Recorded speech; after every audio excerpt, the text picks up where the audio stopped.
Dès leur arrivée, les clients sont mis au parfum. À droite, un sac de piscine écologique et à gauche, un sac de recyclage des déchets. C'est un sac biodégradable qui est compostable au bout d'un an. Autour de la piscine, ils sont plutôt nombreux à adopter cette mode écolo, tout comme à la déchetterie.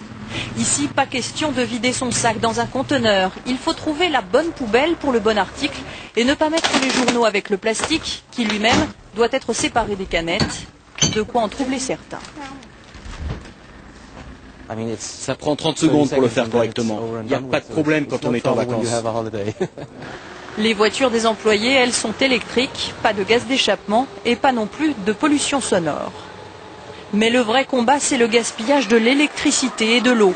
Dans les sanitaires, nettoyés avec des produits bio, les boutons poussoirs limitent la durée et le débit des douches. Ces investissements mis bout à bout coûtent cher, mais ils peuvent aussi rapporter. On a vu des clients, en fait, surtout les clients du nord de l'Europe, qui sont déjà aguerris à toutes ces pratiques environnementales, qui viennent chez nous parce que, quelque part, on a une démarche écolo. On a une démarche vraiment tournée vers ces économies d'énergie.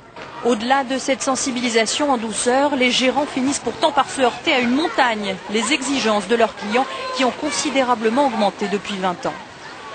La consommation d'eau moyenne est passée à peu près de 150 litres par jour et par client à l'heure actuelle pas loin de 300 litres par jour et par client.